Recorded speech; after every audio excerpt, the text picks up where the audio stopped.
ये एक सवाल है। एक बेलन और शंकु की ऊंचाइयां बराबर हैं और त्रिज्याएं बराबर हैं, तो उनके आयतनों का अनुपात ज्ञात कीजिए। मतलब एक शंकु है और एक बेलन है, और दोनों की ऊंचाइयां और त्रिज्याएं दोनों ही कैसी हैं? दोनों बराबर हैं। तो इस स्थिति में उनके जो आयतन होंगे उनका अनुपात क्या होगा, ये निकालना है। ठीक है, कैसे करेंगे इसको? तो बेलन की और शंकु की ऊंचाइयां दोनों की h मान लेंगे, और आधार की त्रिज्या दोनों की r हो जाएंगी।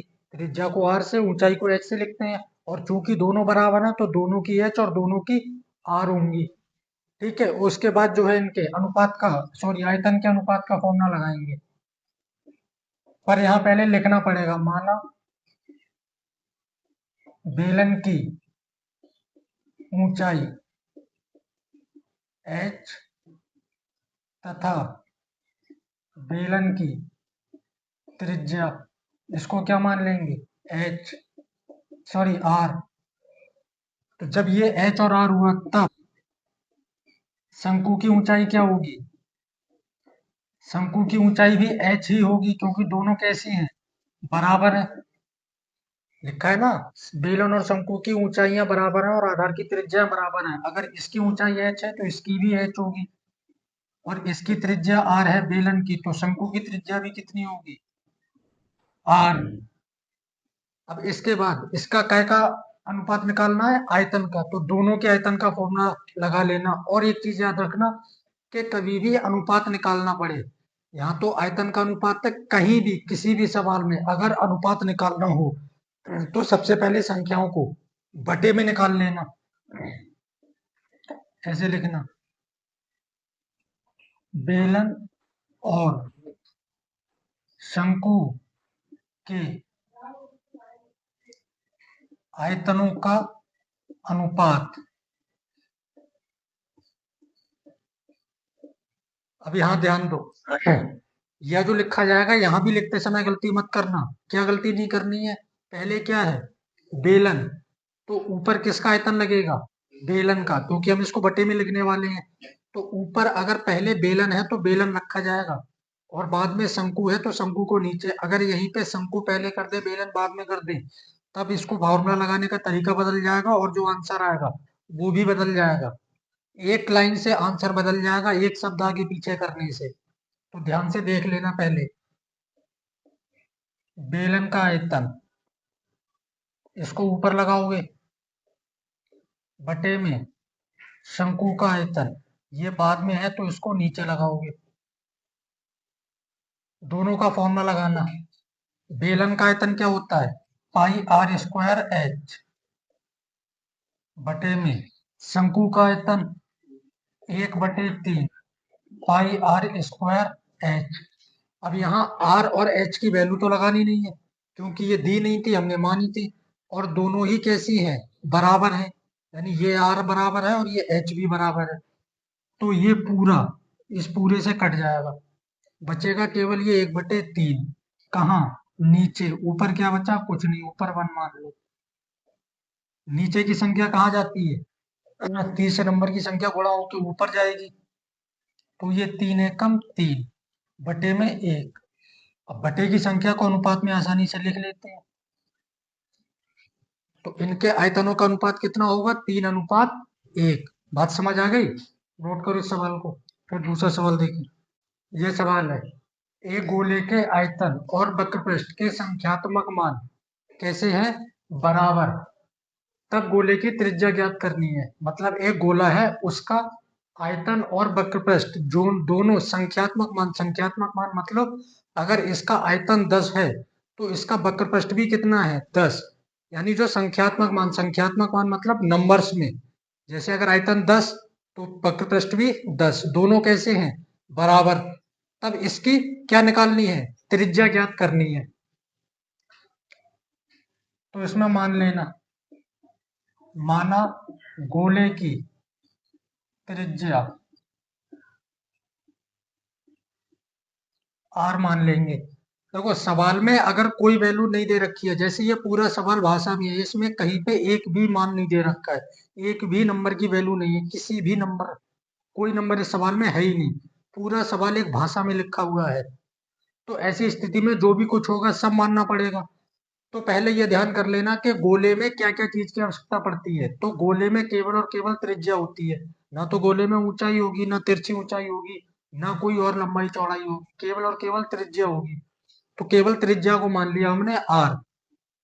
अब इसके बाद प्रश्नानुसार जो कहा जा रहा है उसका पालन करेंगे और सवाल खुद ब खुद हो जाएगा। हमें कुछ नहीं करना होता है, हमें तो बस फॉर्मूले याद रखना है और कैलकुलेशन करनी है। बाकी तो जो सवाल कह रहा है बस उसको आगे बढ़ाते चले जाओ, सवाल तो खुद हो जाता है। सवाल में कुछ करना थोड़ी ना है, हमारा काम सिर्फ कितना है, कैलकुलेशन करना और फॉर्मूले याद रखना। बस ये दो काम सही से होने चाहिए, बाकी सवाल जैसे बोलता जा रहा है बस उसका पालन करते चले जाओ, सवाल हो जाएगा। कह रहे हैं गोले के आयतन और वक्रपृष्ठ के संख्यात्मक मान बराबर है। संख्यात्मक मान बराबर है मतलब दोनों कैसे हैं, बराबर है, तो दोनों को बराबर रख देंगे। गोले का आयतन और बराबर में गोले का वक्रपृष्ठ। अब गोले का आयतन का फॉर्मूला गोले के आयतन की तरफ लगा दो, क्योंकि कुछ भी दिया हुआ तो है नहीं। तो गोले के आयतन का फॉर्मूला क्या हो जाएगा, 4/3 पाई आर क्यूब। इधर आ जाओ, इधर क्या हो जाएगा, गोले का वक्रपृष्ठ। तो गोले का वक्रपृष्ठ क्या होता है, 4 पाई आर स्क्वायर, ये हो जाएगा। अब इस पूरे को अभी बटे में ले आएंगे, ठीक है। तो इधर से जब ये बटे में आएगा, अब यहाँ भी दो चीज याद रखना, जब यहाँ से नंबर उठ के प्लस या माइनस में इधर आता है तब इधर क्या बचता है, जीरो। लेकिन जब संख्या पूरी उठ के बटे में आएगी तो यहाँ जीरो नहीं बचेगा, वन बचेगा। क्यों बचेगा वो भी समझो।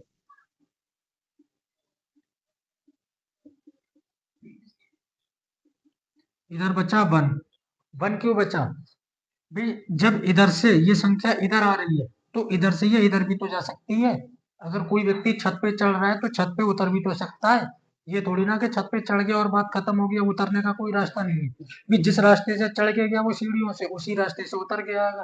तो ठीक वही कंडीशन यहाँ है कि जब नंबर इस तरह से इधर आया तो इसी तरह से इधर जाएगा। अब अगर सपोज करो यहाँ पे जीरो कर लिया होता, तो जब इस 4 पाई स्क्वायर की गुणा जीरो से करते तो कितना हो जाता, जीरो। फिर वापस वो संख्या तो आती नहीं जो थी। और एक से गुणा होगी जब इस नंबर की, तो एक से गुणा होने पे यही नंबर बन जाएगा। बात समझ आ रही है। अब इधर आ जाओ, ये चार से ये चार कट जाएगा, पाई से पाई कट जाएगा, आर स्क्वायर से ऊपर आर क्यूब, तीन आर है, दो कट गए, एक बच जाएगा। अब बचा क्या क्या उसको देखो, ऊपर से चार कट चुका है, एक बटे में तीन, और इधर क्या बचा है, आर बराबर में एक था। इधर कुछ बचा, कुछ नहीं बचा, नीचे से सभी संख्याएं कट चुकी हैं। मान किसका निकालना था, गोले की त्रिज्या ज्ञात कीजिए। तो जिसका मान निकालना है बराबर के यहाँ इधर केवल वही नंबर रहेगा, ये नंबरों को हटाओ, तीन की गुणा एक से हो जाएगी तीन, और एक बटे में आ जाएगा, बटे में लगाने से कोई फायदा नहीं है। तो ये हो जाएगा। अब एक चीज और समझो, यहाँ गोले के आयतन और वक्रपृष्ठ के संख्यात्मक मान बराबर हैं, तब गोले की त्रिज्या ज्ञात कीजिए, सवाल ये कहा गया था। इसमें metre, centimetre, kilometre, hectometre, decametre तो कुछ बोला नहीं था, मतलब यूनिट कुछ नहीं बोली थी। पर त्रिज्या है तो कोई ना कोई यूनिट तो होगी इसकी। त्रिज्या है अगर ये गोले की तो किसी ना किसी में तो नापी जाएगी, मीटर, सेंटीमीटर या किलोमीटर किसी में नपेगी, लेकिन ये किस में हो, अब ये तो पता नहीं, क्योंकि सवाल में अगर जो दे रखा होता है मीटर सेंटीमीटर वो यहाँ लगाते थे। जब कुछ नहीं होगा तो यहाँ यूनिट लगानी है मात्रक। बात समझ आ गई, किसी भी सवाल में जब कोई यूनिट ना हो तो मात्रक लिखना। अपनी मर्जी से तो हम कुछ लगा नहीं सकते, हम सेंटीमीटर कैसे लगा सकते हैं, क्या पता सवाल मीटर की स्थिति में नापा गया हो। अगर हमने मीटर लगा दिया, हो सकता है सवाल सेंटीमीटर की स्थिति में नापा गया हो। तो अपनी मर्जी से नहीं लगा सकते, तो मात्रक लगाते हैं। मात्रक मतलब ये किसी ना किसी में नापा जाएगा, जो भी मात्रक होगा वो यहाँ आ जाएगा। बात समझ आ रही है। तो अपनी तरफ से कोई यूनिट ना लगा के मात्रक लगाना है। नोट करो इस सवाल को, यह सवाल है, हल कीजिए। 1/x-3 minus 1/x+5 is equal to 1/6। कितने नंबर का सवाल है ये, 6 नंबर का। ठीक है, 6 नंबर का सवाल देखने में आसान लग रहा है, लेकिन आसान होगा नहीं है, करना पड़ेगा इसको, ठीक है। तो हल करने के लिए क्या करना है, इसमें जो जो एक्स दिख रहा है इस एक्स का मान निकालना है। कैसे निकलेगा देखो, ये सवाल दे रखा है 1/x-3 माइनस 1/x+5 बराबर में 1/6। दोनों तरफ अपॉन में संख्याएं हैं और बीच में क्या है, माइनस। तो जब भी प्लस माइनस की संख्याएं आए अपॉन में, परिमेय संख्याओं के रूप में या बटे की संख्याओं के रूप में, तो उनका सबसे पहले क्या निकालते हैं, एलसीएम। एलसीएम आएगा इसका x-3 x+5। दोनों ही संख्याएं अलग अलग हैं तो दोनों एलसीएम में आ जाएंगी। अगर यही संख्या 10 और 15 होता तो हम 10 और 15 के काट के एलसीएम निकालते, यानी उनके गुणनखंड करके। पर ये संख्या है, इनमें एक्स लगा हुआ है तो ये कटेंगी तो नहीं, तो दोनों एलसीएम में आ गया। x-3 से x-3 वन बार में हट गया, ये नंबर बचा। x+1 की गुणा ऊपर करेंगे तो x+5 माइनस लगा है, लगा दो। x+5 से x+5 वन बार में हट जाएगा, ये नंबर बच गया x-3, इसकी गुणा 1 से x-3। पर इसको ब्रैकेट में बंद करके लिखना। क्यों लिखना, क्योंकि आगे माइनस लगा है। अगर यहाँ प्लस होता तब जो है ब्रैकेट लगाने की कोई जरूरत नहीं थी, पर माइनस है इसलिए लगाना पड़ेगा। क्यों, क्योंकि अंदर के चिन्ह बदले जाएंगे। बराबर में 1/6।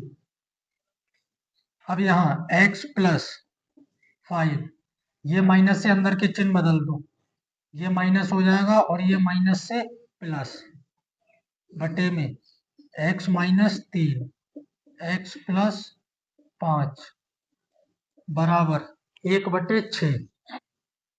ये x प्लस का और ये माइनस का कैंसिल, ये प्लस का 5 ये प्लस का 3, दोनों जोड़ करके कितने हो गए, 8 बटे में x-3 x+5 और बराबर में 1/6। अब यहाँ से तिरछी गुणा कर दें, ये 6 गुणा में इधर चला जाएगा और ये नंबर इधर चला जाएगा गुणा में, कोई ब्रैकेट में बंद करो। जब 6 की गुणा 8 से करेंगे तो कितना हो जाएगा, 48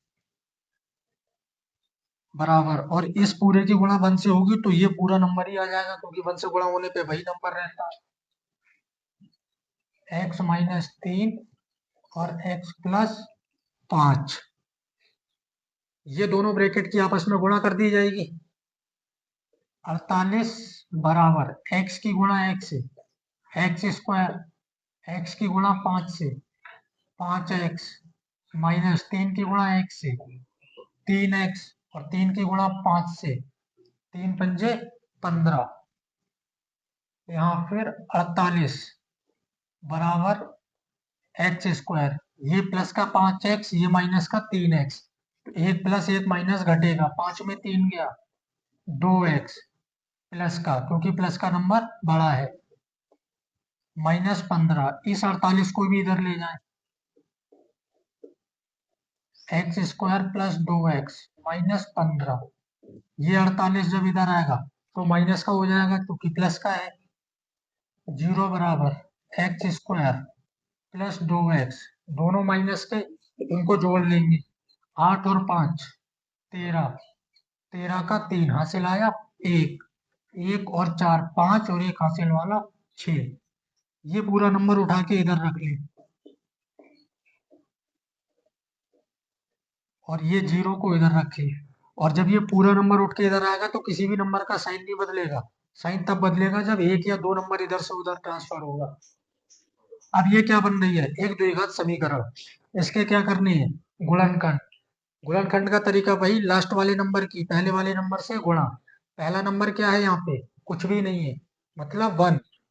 तो 63 एकम 63, गुणा करने पर 63 और लास्ट वाला चिन्ह देखो माइनस, घटाने पर कितना लाना है, 2। मतलब कहने का यह है कि गुणा करने पर कितना आना चाहिए, 63, और माइनस करने पर कितना आना चाहिए, बीच वाली संख्या यानी 2। तो ऐसी दो संख्याएं क्या होंगी, 9 × 7 9 × 7 = 63 और 9 - 7 कितना होगा, 2। और जरूरत किसकी पड़ने वाली है? माइनस वाले की। गुणा की जरूरत नहीं पड़ती है, गुणा तो केवल एडजस्ट करने के लिए होता है, गुणा के माध्यम से संख्याएं पता लगती है। बाकी लिखना जो प्लस या माइनस वाला होगा वह एक्स स्क्वायर प्लस, तो ये 9 - 7 बराबर 2 है। इस 2 की जगह पे ये लिख दो, 9 - 7 एक्स माइनस 63 बराबर में 0। एक्स स्क्वायर प्लस 9 की गुणा है एक्स से, 9x माइनस 7 की गुणा है एक्स से, और फिर ये माइनस का 63 बराबर में 0। दो दो संख्याओं से कॉमन निकालोगे, यहाँ एक्स स्क्वायर और एक्स में एक एक्स कॉमन आएगा, एक एक्स बचेगा। एक्स स्क्वायर में एक एक्स आया, एक एक्स प्लस एक्स कॉमन, तो यहाँ पे 9।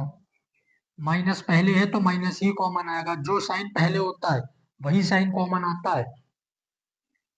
7 यहाँ बचा एक्स, माइनस कॉमन लिया तो इस चिन्ह को बदल दो, प्लस 7 नेम 63, क्योंकि कॉमन लेने का मतलब क्या होता है? भाग करना, यानी बटे में संख्या लगाना। तो ये जो कॉमन लिया ये इसके बटे में जैसी लगाओगे तो 7 नेम 63 हो जाएगा, और यह दोनों ब्रैकेट एक जैसी हो गई, यही एक जैसी होनी चाहिए। तो ये जो एक जैसी ब्रैकेट है इसको एक बार लिखना और एक ब्रैकेट ये बनाना, x - 7 बराबर में 0। अब ये x प्लस 9 इसको 0 के बराबर रखना एक बार, और एक बार इस ब्रैकेट को 0 के बराबर। कैसे? यदि x प्लस 9 बराबर में 0, x बराबर ये माइनस का हो जाएगा 9 इधर आकर के। ठीक इसी तरह यदि x - 7 बराबर 0, तो ये 7 इधर आके प्लस का हो जाएगा। तो ये जो इसका हल पूछा गया था तो इसके ये दो हल होंगे, एक -9 और एक 7। बात समझ में आ गई? कितने नंबर का सवाल था ये? 6 नंबर का सवाल। ठीक है, बहुत ध्यान से करना इसको, नोट करो।